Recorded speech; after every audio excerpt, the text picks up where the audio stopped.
Okay, how many of you who play Dungeons and Dragons 3rd Edition, 3.5, or Pathfinder have purchased any of Paizo's, like the condition cards deck or the critical hits deck, or even like their NPC, decks of cards that have the little portraits of NPCs on them that you can use as a visual reference during your game? How many people have bought and used those? They're actually a really cool resource, aren't they? Or in fact, how many people have done their own home brewing of using index cards to write down special rules? Like if you need to have the reference on hand very quickly for how to resolve a charge, or how does Sunder work, or how do I perform a bull rush attack?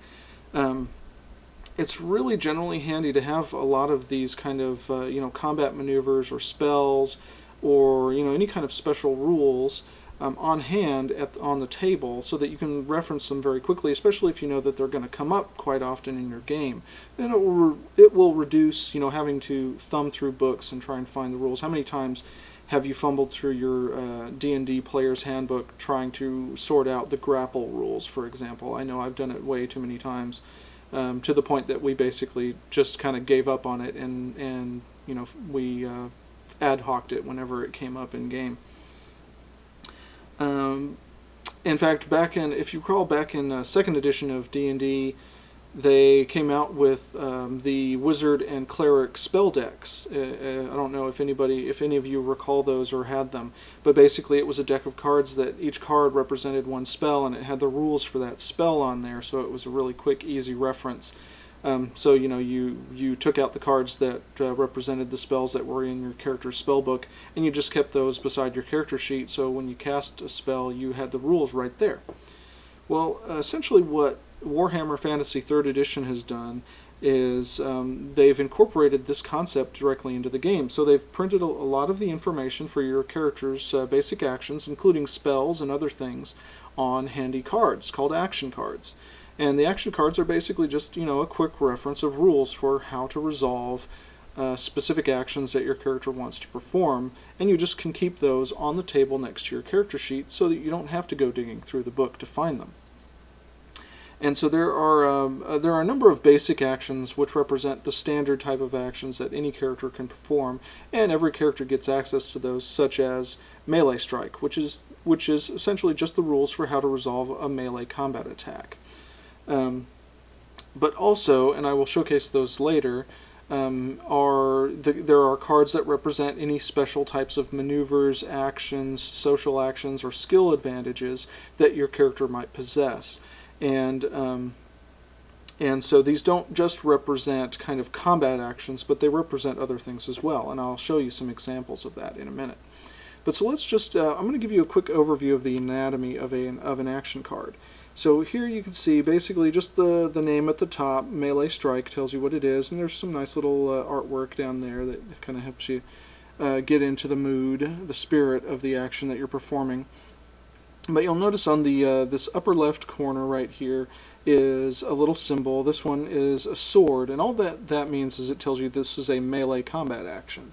So if you ever have to know, you can sort through the actions that your character has in his library, and you can quickly tell which ones are melee combat actions, which ones are ranged combat, which ones are support actions, which can include social actions, but other non-attack type actions, and which ones are spells, etc., etc. But you'll also notice this little brown line up here tells you, and I apologize that my camera doesn't focus so well, but it tells you what skills to use to resolve this action. So a melee strike uses weapon skill, which is based on strength, and it's opposed by the target's defense, so the defense value of whatever opponent you're attacking. And then it gives you the special requirements down here for what you need in order to be able to perform this action. In the case of melee strike, obviously you have to be wielding a melee weapon, and you have to be engaged with the target, which means that you have to be close enough to the target that they're within reach of your weapon. And then the bottom portion tells you all the rules for how this action resolves. So it tells you, if you get one success for melee strike, for example, you hit with your weapon and you do normal damage. If you get 3 successes, you do normal damage plus 2. If you roll 2 boons, in addition to the benefits of success, you can get a free maneuver, which is basically like a move action. Or if you roll 2 banes, your opponent can freely disengage from you in combat, which normally takes a move action. So they get a move action for free, essentially, if they want to try to retreat from you. So this is basically, you can just kind of keep this on hand. So whenever, if you're having trouble remembering how to resolve a melee combat attack, you can just look at this card and it tells you very quickly what you can do. This number in the upper right corner over here is something called recharge, and what that is essentially it tells you how often you can use the action. Meaning how many rounds between uses is this number. So this number 0 basically means you can make a melee strike every round. It's not exhausting or a complicated attack or anything like that, so there's no reason why you couldn't make a melee strike every round if you wanted to. But some of the more powerful actions, or some of the more unwieldy or unusual actions, will have a number up in this corner, like 2 or 3 or 4 or 5. And that tells you how many rounds you have to wait between one use of that action and the next. And that might be because it's a very complicated maneuver, so you have to kind of get behind your enemy, you have to get them distracted or flanked, or it's really exhausting. You're twirling around with 2 weapons, and so it takes a lot out of you. So you have to get time to kind of reset yourself and get yourself kind of get your second wind and that sort of thing. And and essentially what it does is it allows for kind of a balancing of actions, so you can have more powerful actions that can only be used, that can be used less frequently, or you can have standard actions like a melee strike that can be used every round. And so it's kind of similar to the idea that was introduced in D&D 4th edition of encounter or daily powers, but it's not quite to that extent, and it's not that you use it once in the encounter and that's it. It can never be used again, no matter how long that encounter drags on. It's just, this is how many rounds you have to wait before you can perform that action again. And so, that's basically how the action card is laid out, and that's how it works. Now, all action cards have 2 sides to them. They have a green side, the little green banner at the top, which represents the conservative side, and they have a side with the red banner, which is the reckless side. And now the basic actions that I'm going to show you first, which include melee strike and ranged shot attacks and all of that, they have the same rules on either side, so the card doesn't care which side or which stance you're in when you use it. But many of your specialized actions will, and they will have greater or lesser effects depending upon which stance they prefer. So for example, Trollfeller Strike, which is a Slayer action, prefers that you are in a reckless stance. So the benefits of performing a Trollfeller Strike are better if you are being reckless. You'll do more damage, there are more positive benefits that can happen. Now you could still use Trollfeller Strike even if you were being conservative, but the advantages aren't going to be as good, you're not going to do as much damage in combat, etc., etc. So now one of the questions that comes up immediately is that, so I've mentioned that your character can potentially also be in a neutral stance, so what happens when your character is there, when he's not being conservative or reckless? Well, your character favors, when you create your character and based on your starting stance, and as if your character has an even stance, which means he has the same number of slots of reckless as conservative, you have the ability to choose which stance your character favors, and so you will just default to whichever side of the card your character's favored stance is. So for example, the Troll Slayer, because he has more reckless, he has a longer reckless stance than he has conservative, he favors reckless actions. So whenever he's in neutral, he will just default to using the reckless side of any of his action cards. So we covered melee strike, so that's basically just the quick rules for how to perform a melee combat action. But there's also ranged shot, so that gives you all the rules for performing a ranged attack. And then those are your basic attack actions, and then there's also your what are called basic defenses. And these are used kind of as a reaction. They're not like used on your turn, but they're instead used when it's an opponent's turn and they're declaring an attack against you, you can make one of 3 defenses. In fact, I believe you can maybe even able to combine defenses. But you can block, you can dodge, and you can also parry. And this isn't like rock paper scissors or anything. It's not like there's one card that's better in certain situations than others. Instead, it's just they have different requirements to using them. So block, for example, you have to have a toughness of 3, so you have to be stout and hardy and resilient enough to actually be able to steel yourself against an incoming blow. But you have to have a shield equipped, otherwise you can't use this action.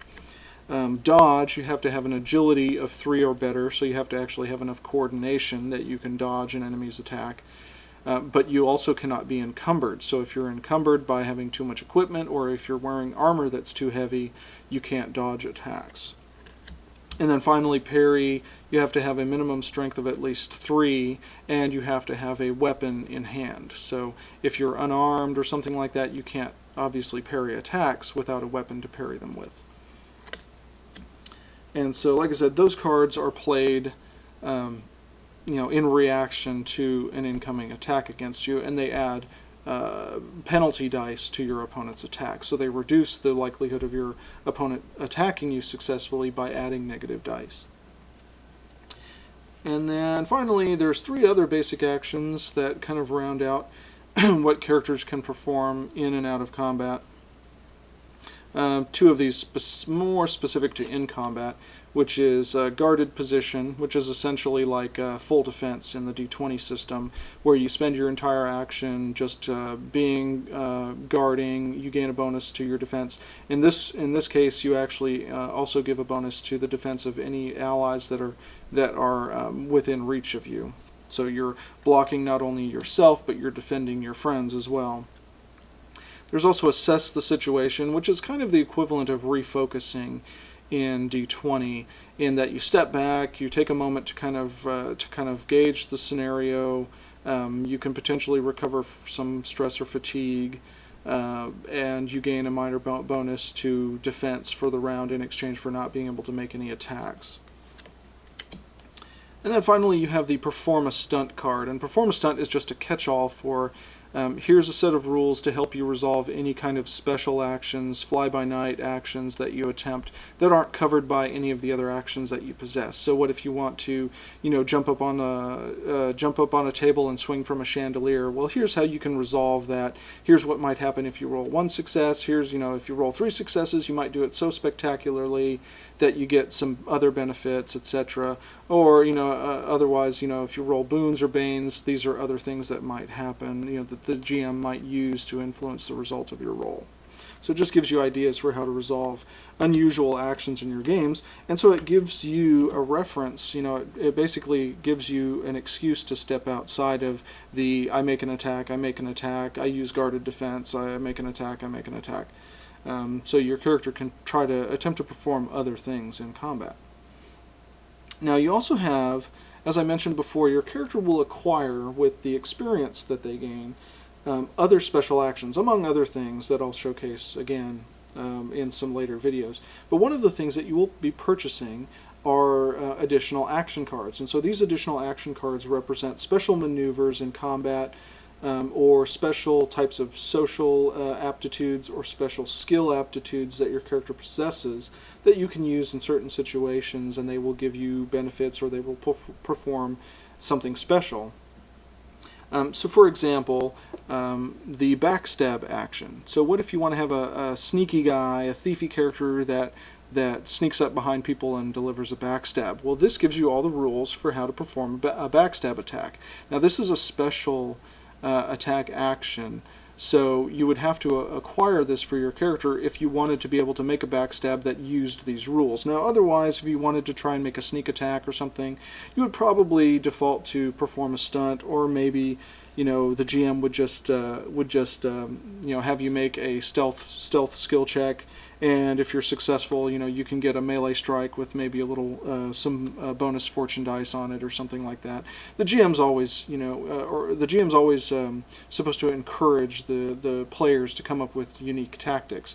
But if you want the benefits of the actually rather nasty backstab action, you have to acquire this action, which adds this maneuver to your character's repertoire. So one of the new things you'll notice that's unlike the other action cards I was showing you is that right below the melee combat symbol on backstab, you see these 3 little black boxes. And the numbers that appear below this left-hand corner symbol is the difficulty modifier of this action. So what this means is, as I mentioned, all normal combat attacks have a base difficulty of 1 challenge die. But this number, or these symbols, modify the base die pool of that action. So in addition to the 1 challenge die that all attacks get, performing a backstab is a pretty tricky maneuver, so you would add 3 misfortune dice in addition to the challenge die. So the base difficulty of your challenge is going to be, if I can show you that, is going to be 3 misfortune dice plus a challenge die. So this represents if the action is easier or harder to accomplish than most other normal actions. Now, one of the things you'll also notice up here is that backstab is a special maneuver, and so it doesn't use weapon skill as the skill that you'll use to attack. In fact, it uses stealth. And so your character doesn't have to be trained in weapon skill to be really good at backstabbing. In fact, the sneakier he is, aka the more training he has in stealth and the higher his agility, the better he will be able to perform this attack. And it's opposed by the target's observation. So the less observant your character is, the more likely you'll be able to sneak up behind him and land a successful blow. So that's one of the neat things about the way they lay these cards out and the way that they provide the skill checks, up at the top of the card, because it allows for a variety of different ways that certain actions resolve. So not every single attack, if it uses a hand-to-hand weapon, is going to use weapon skill, though most of them generally do. But there are some special exceptions, such as backstab. There's an action called nimble strike, where you use your weapon skill training, but you use your agility attribute instead of your strength attribute, because you're relying upon your nimbleness to land a blow. So you would add instead of adding the characteristic dice from your strength, you would add the characteristic dice from your agility. But if you were trained in weapon skill, you would still get to use the expertise dice from being trained in that skill.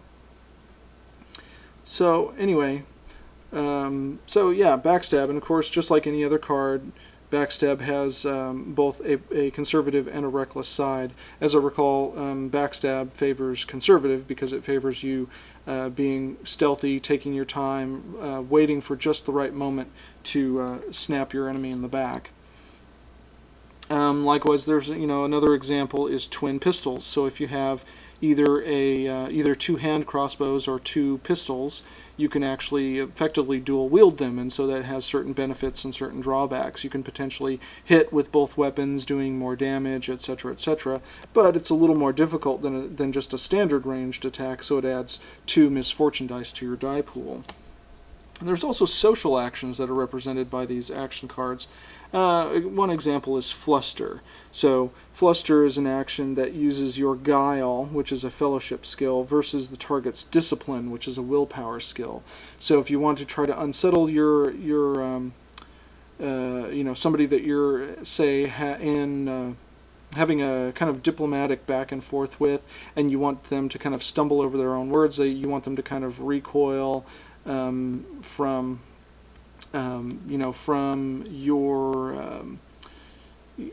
a bout of particularly stable logic that you're throwing at them. You basically want to throw them off their game. You can fluster them, and you can use the special results on this action card when you do so.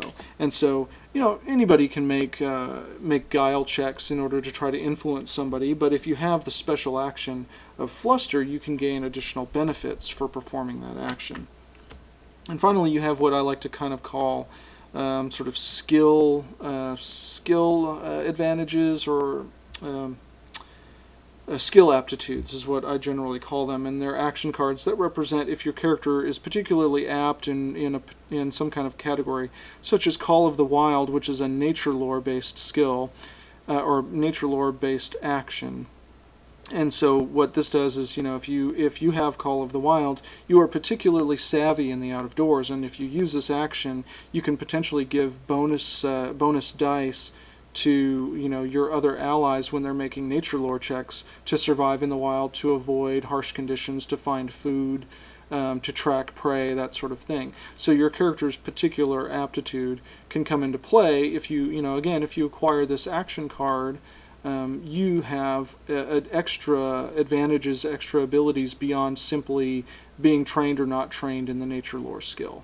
So that's just a quick showcase of what action cards look like, and I'll get more into detail about what action cards do at the table, kind of how they work in a combat scenario when I give my combat example later on. But that's just basically showing you what they are. They're just quick, handy references of special rules, special maneuvers, or even just the basic actions that your character performs on a regular basis, so that you don't have to go looking through the rules to find them. And so next I'm going to be talking about talent cards, and whereas in some extent, if you're trying to draw a comparison to D20, some of the action cards can represent kind of feats, because, for example, there's an action called Double Strike, which is basically dual-wielding melee weapons, which would be kind of equivalent to the two-weapon fighting feat in Dungeons & Dragons or Pathfinder. But more directly equivalent to feats in Warhammer Fantasy are something called talents, and I'll show you talents here in just a moment.